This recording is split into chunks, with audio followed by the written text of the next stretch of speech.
Today we have a pretty cool on the bench episode, but to tell that story we need to go back to 1967 in the Six-Day War.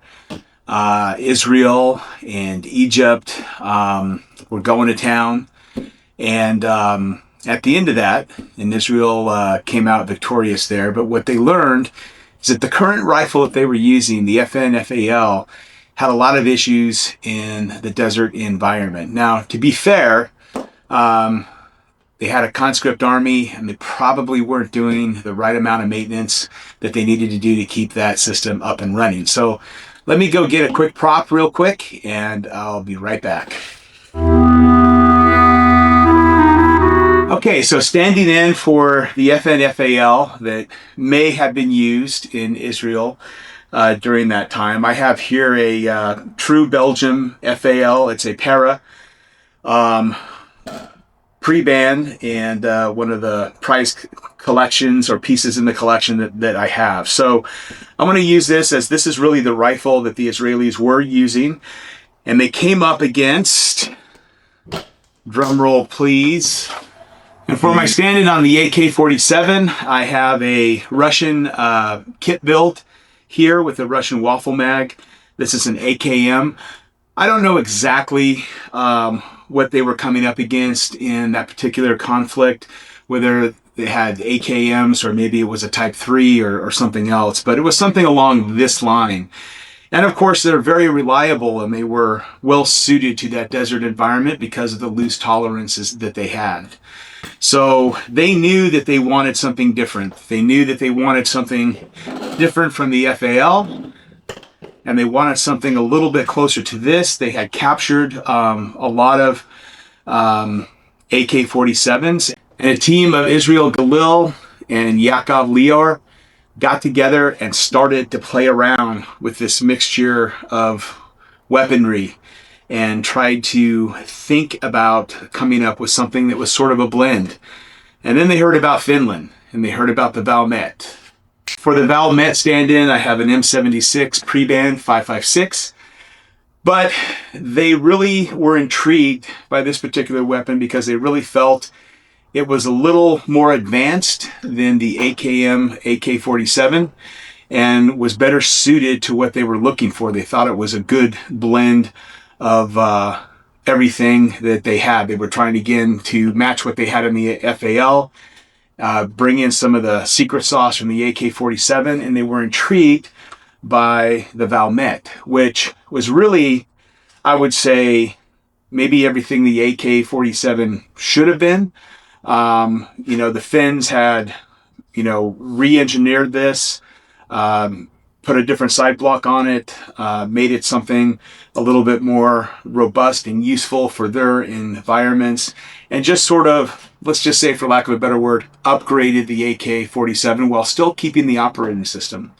So these three rifles right here really served as the inspiration for Israel and Lior to come up with what we're going to show you next. Okay, so this is a Galil, imported by Action Arms. Action Arms, I think, imported Galils from around 83 to just after 1989 when the, like, get all of these bans. I know there was some type of ban in 86, 89, 94. But in the 89 ban, they went out of business, I believe, sometime in the early 90s. So they were a big importer of Galils, and this is a 392S. So let's open this box. Let's check it out. Let's get the rifle out, and we'll continue. Let me just sort of turn this around so the camera can see it. This is a 392S. S stands for Sporter. Let's just go ahead and get some of this stuff out of the way. What is this? This looks to be like, oh, okay. This is a little cleaning kit.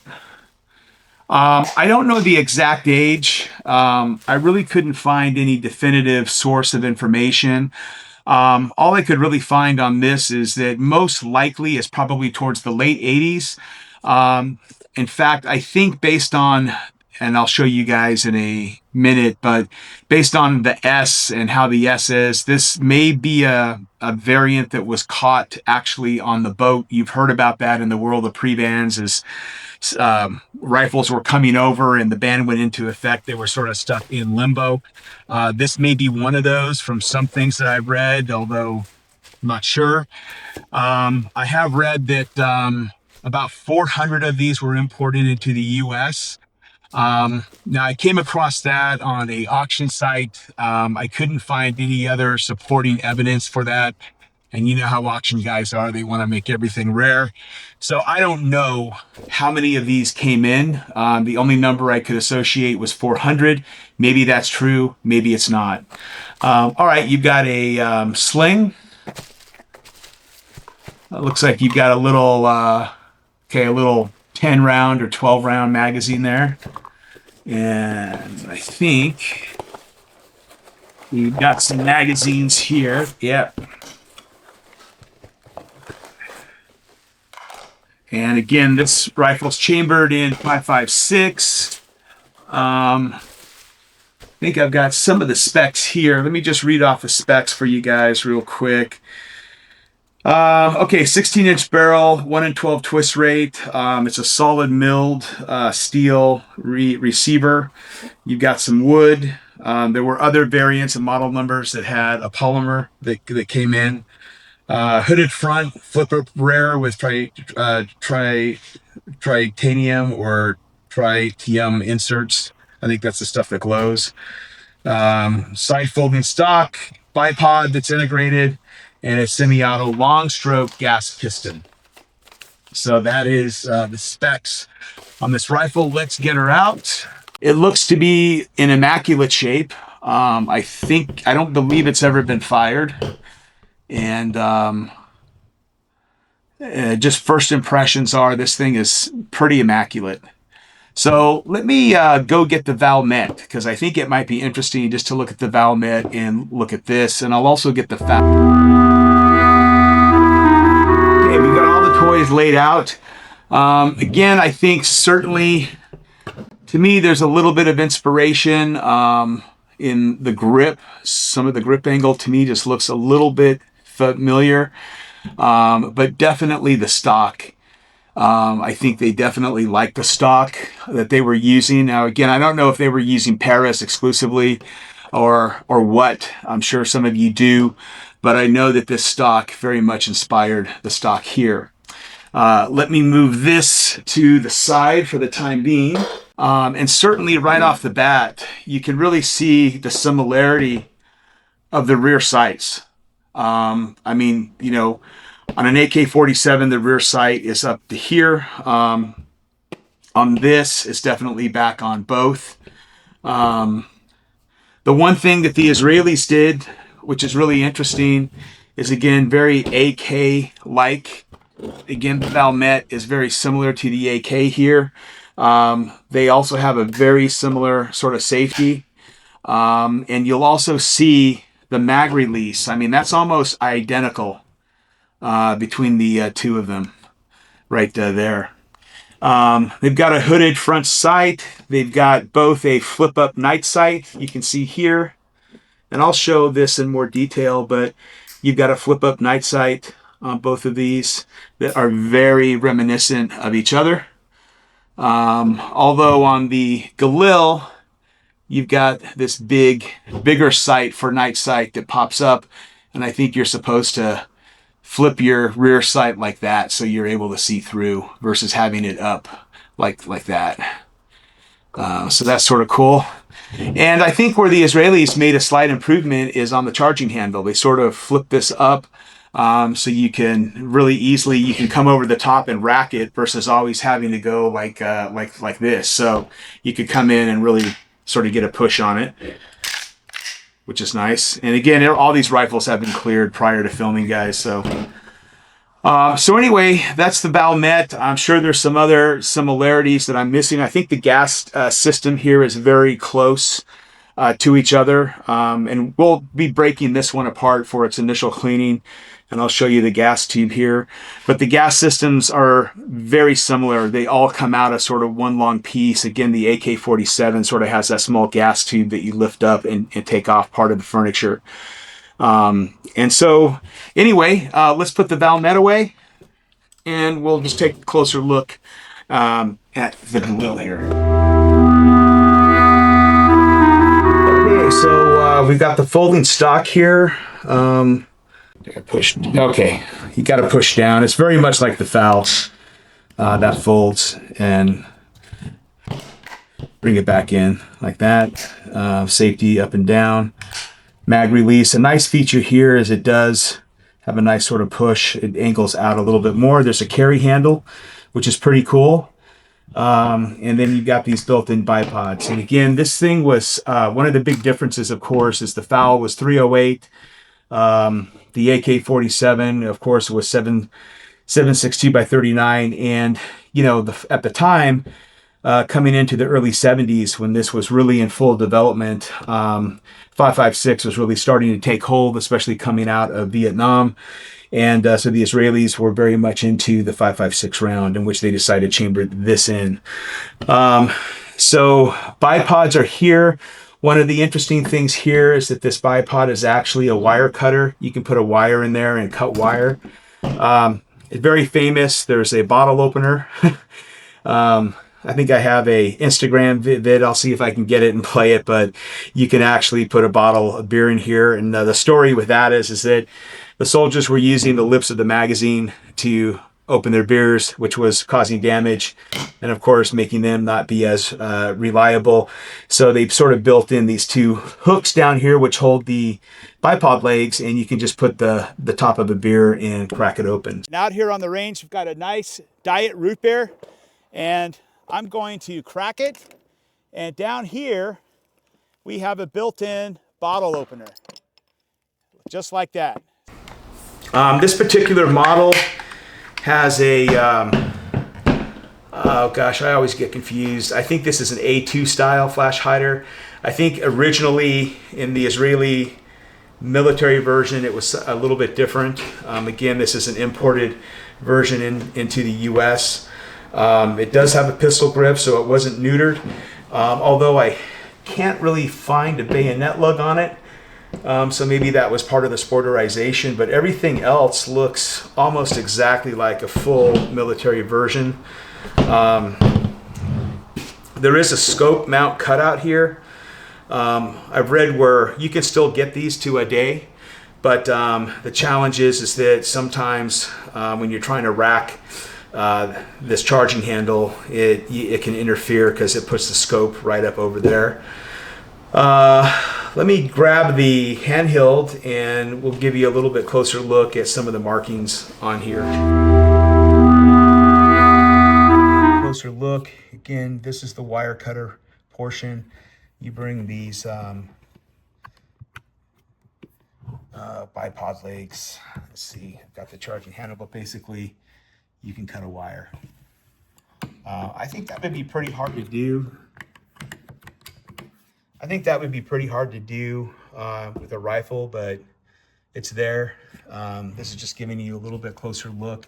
You got a loop for your sling. There's your gas block. There's some vents right there. Then you've got wood furniture. And again, as I mentioned, there's other variants that came out that had some polymer. This is Action Arms Limited. And again, I don't know if the 400 is true or not.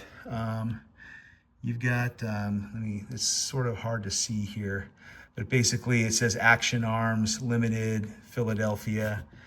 And then you've got S Auto Galil, Cal 223 Remington, Model 392S, and IMI Israel. And one of the, I think the coolest innovations that they did that you don't really find on the Valmet is they have the safety on this side, but they also have the safety on this side.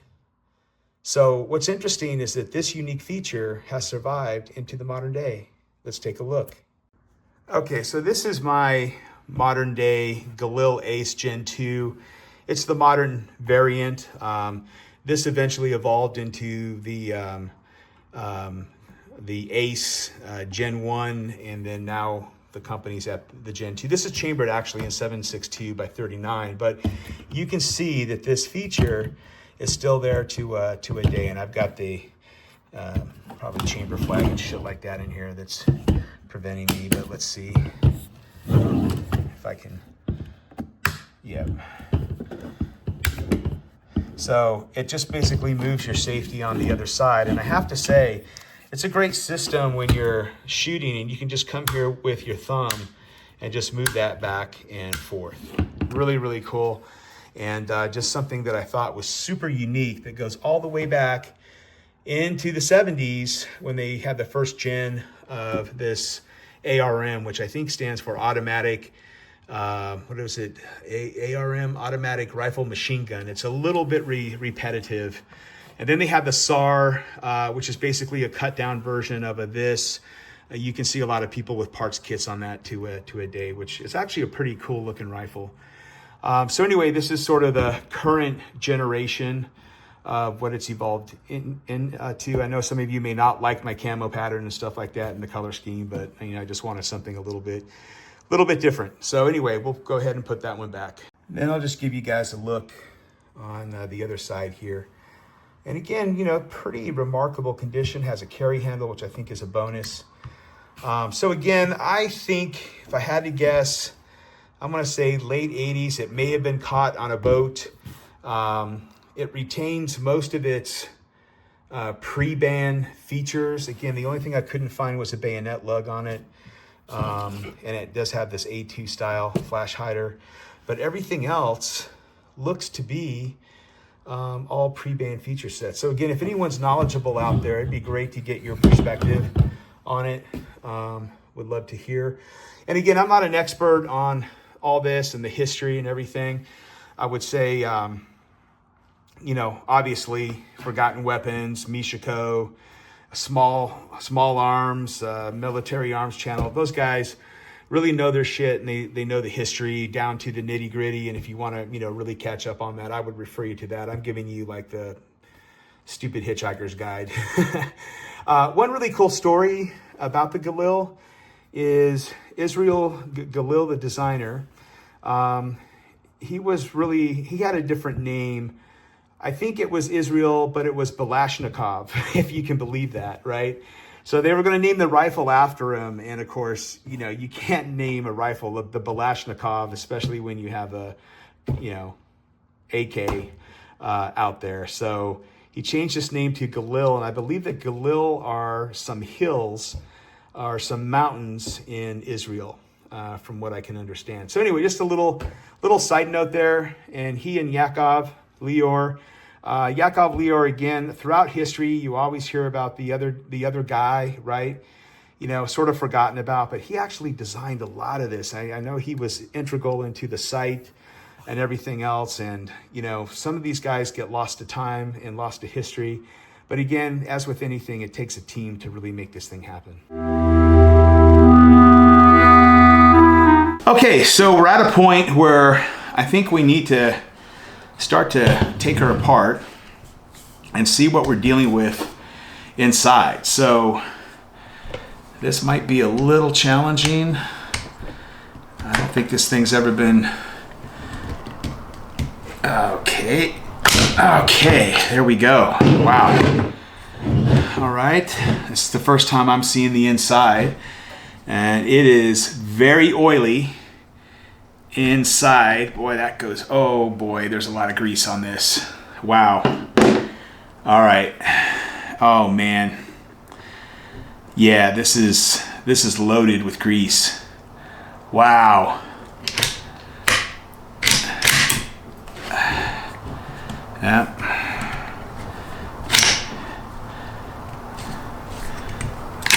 Okay, let's see. Let's get this down. Okay. So again, you can see that this is very AK-esque. Yeah, this is filled with grease. All right, shit.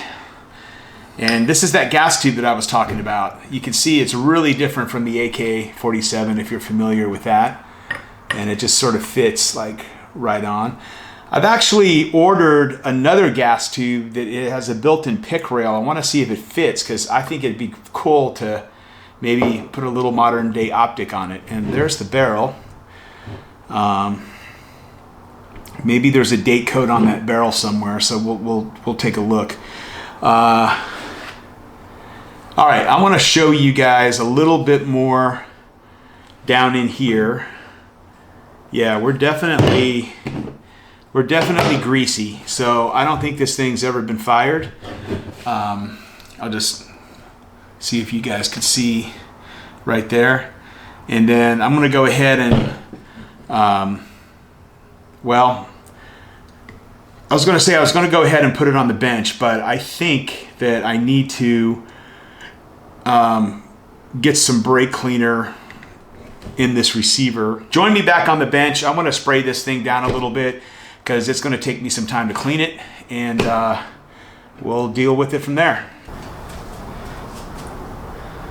Okay, so I sprayed, let me get a focus here. I sprayed some of that brake cleaner in here, and it did a pretty nice job at washing out a lot of that grease and gunk. I'm gonna have to get in there and definitely do like a full clean. You can still see we've got some in there, but a little bit of grease down there on the barrel, and then a little bit of grease and stuff inside the gas tube there, but a lot of it got washed out, so that's pretty good. So let's start, we'll start cleaning this up. For those of you that want to stay and just sort of see bits and pieces of the cleaning, I'll just keep going and sort of talking.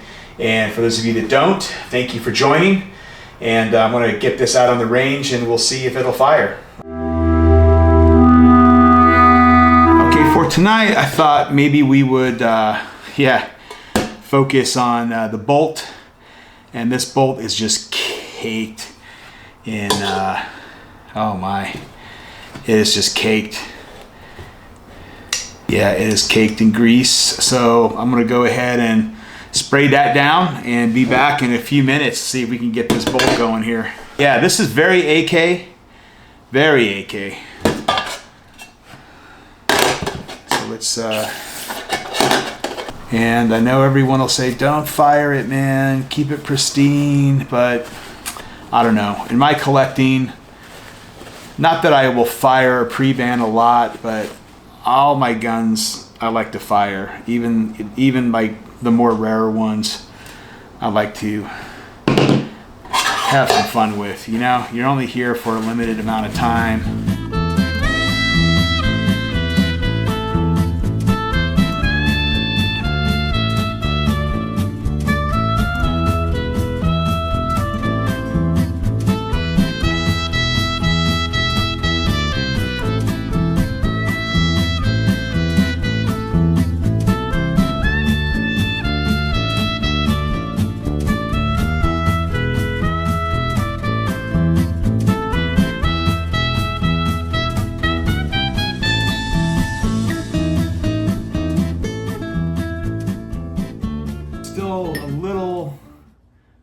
Just a slight film on it, which I think is okay. It'll burn off.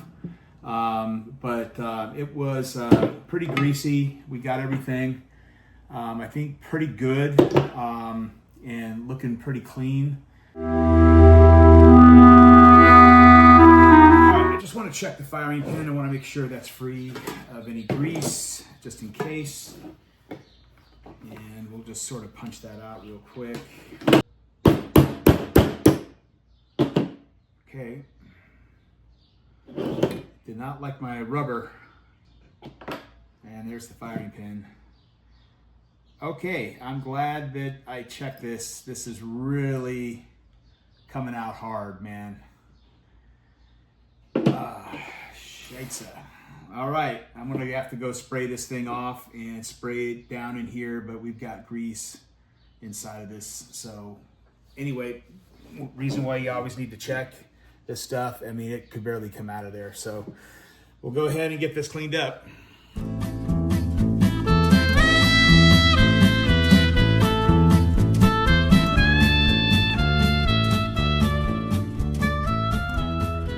Okay, sorry I didn't have the camera on when I was doing some of the reassembly. So apologies for that. But basically, got the firing pin all sorted, and I'm glad I checked it. It definitely had a lot of grease in there. Definitely, if you do get these old guns, it's always a good idea to break them apart and clean them out and just make sure there's no obstructions in your barrel, especially when they have grease like that. So I'm glad I checked, glad that I remembered. Okay, so this is the gas tube. We just put that back in. I did get this other gas tube right here, which is for the Galil ARM. You can see it had a pick rail, but unfortunately it doesn't fit right there. So as I mentioned, I'll take it into my AK guy and see if he might be able to work some magic on it. And if so, maybe we'll get the pick rail on here. I would just love to put an optic on it. There we go. All right, first time assembling a Galil bolt. Took me a little bit, but we got it going now. I hear that this part can be a little difficult.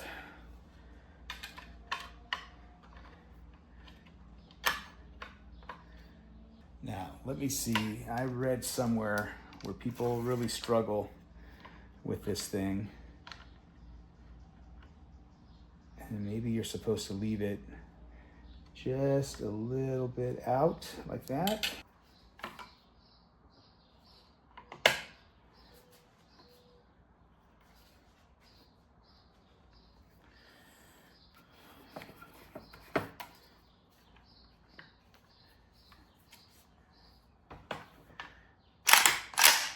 There we go. Got it in right there.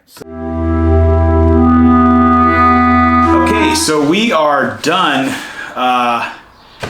with the inspection, the breakdown. I mean, I'm still cleaning little bits and pieces still, man. I think I'll be doing that for a while on this thing. God damn, there's grease is everywhere, man. I thought I had that. All right. She's ready to go to test firing now. We'll see if it'll fire. I think my only concern would be the firing pin. It was pretty stiff. I think I got it in back correctly. That's really my only concern. Everything looked great. Barrel looked good. Everything was super clean. Definitely don't think it's been fired before because of all the grease that was in it, and how clean the barrel was. So we're ready to go into will she fire. Interesting thing about these rifles, I mean, they have such a, I don't know, iconic lore to them right now. A lot of people really like them. And they do have a classic look, man. I really like the look. It's an, AK variant, chambered in 5.56. Of course, now 5.56 is all the rage with, shooting a AK. This was ahead of its time in that sense. But in reality, really didn't see that much action. They went into service, I think, in the early 70s. But post-Vietnam, U.S. basically, loaned, gave, leased a lot of, M16s into Israel. And that's what the IDF used predominantly. They use these, to some extent, but not in as great a numbers as the M16. And again, I don't know what variant of the M16 that they were using at that time. But I think this thing was retired in around 1990, transitioned into the Tavor, which I happen to have right here. This is my Tavor X95. Love it. One of my favorite rifles. So that's what the Galil eventually went into, and then in their export market, they went into the Gen Ace 1 and the Gen Ace 2. So let me snap this away. And through the magic of YouTube, we're back. But this rifle certainly seems to have captured the hearts of many. I think it does have a really classic look. Super excited to see if it'll fire for us. And that's where I'll see you next time. So thank you for joining on this episode of On the Bench with the Galil ARM. In this case, it's the 392S.